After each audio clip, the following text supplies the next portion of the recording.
So hello everyone, welcome back to another video. তো আজকে কথা বলবো বিশেষতভাবে একটা বিষয়বস্তু নিয়ে। তো গতকালকে খাদান রিলেটেড বিষয় নিয়ে দেবকে একটা ইন্টারভিউ দিতে দেখা যায়, সেখানে সেই বিষয়বস্তু নিয়ে একটা ডিটেলিং এর সাথে আলোচনা করে যে খাদান প্রথমত তো এই যে জল্পনা কল্পনা গুলো হচ্ছিল এই কিছুদিন আগে, যে ট্রোলিং সম্বন্ধিত বিষয় নিয়ে যে দেবকে খুব বিশেষভাবে দোষারোপ করা হচ্ছিল, তো দেব এই জিনিসটার সাথে একটা জিনিস খুব ক্লিয়ারলি সে জানিয়ে দিয়েছে যে সে এই জিনিসটার সাথে প্রথম থেকেই কোনো ইনভলভ ছিল না। যখন দেবজিতের ফ্যানেদের মধ্যে প্রচন্ড দ্বন্দ্ব বা প্রচন্ড লড়াই দেখা যায়, সেই বিষয়বস্তু নিয়েও কিন্তু তাকে বিশালভাবে কিন্তু খুব একটা কথা বলতে তখনও দেখা যায়নি।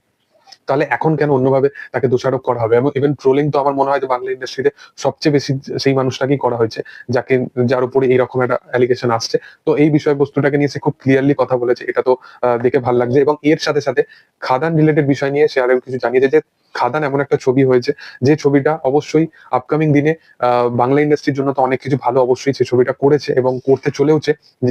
ইভেন রঘু ডাকাত যে ছবিটা আসতে চলেছে আপকামিং দিনে, রঘু ডাকাতের জন্য কিন্তু একটা ব্যাপক কিন্তু একটা দরজা খুলে গেল। খাদান এই দরজাটা কিন্তু খুলে দিয়েছে রঘু ডাকাতের জন্য।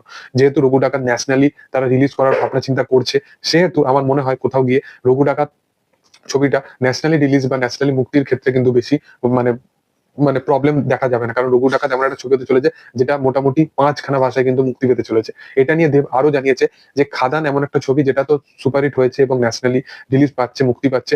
এর সাথে সাথে এই ছবিটা শুধুমাত্র এই ছবিটাই নয়, সে আগামী দিনে আরো মেন স্ট্রিম ধারার ছবির সাথে কিন্তু যুক্ত থাকতে চায় এবং 2027 বাংলা ইন্ডাস্ট্রির সে অনেক কিছু ধারা বা অনেক কিছু গেম চেঞ্জ করার কল্পনাতেই সে আছে। এবং সেই জন্যই তার ডিসিশন মেকিংটা কোথাও গিয়ে নিজের স্বার্থের বা নিজের প্রোডাকশন হাউসের স্বার্থের জন্য না, কোথাও গিয়ে সেই জিনিসটা হয়ে দাঁড়িয়েছে বাংলা ইন্ডাস্ট্রির জন্য। তো এইরকম জিনিস তো অবশ্যই হতে বারবার দেখা যায় না, এবং আমার মনে হয় যে অডিয়েন্সকে এই জিনিসটা, অডিয়েন্স যেরকম পাশে আছে এই ছবিটার ক্ষেত্রে, সব ছবির ক্ষেত্রে এরকম পাশে অবশ্যই থাকুক।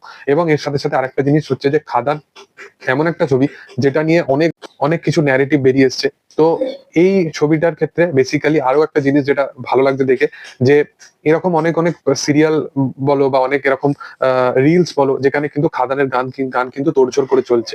তো এই বিষয়টা থেকে বোঝা যাচ্ছে যে মফস্বল এরিয়া থেকে শুরু করে অনেক জায়গায় কিন্তু খাদান কিন্তু দারুণ লেভেলে একটা ক্রেজ কিন্তু বানাতে পেরেছে। যাই হোক, তোমাদের কি বক্তব্য এই বিষয়বস্তুটাকে নিয়ে অবশ্যই কমেন্ট সেকশনে জানাতে পারো। আর ভিডিও যদি ভালো লেগে থাকে লাইক শেয়ার সাবস্ক্রাইব করে দিও। Thank you all, by.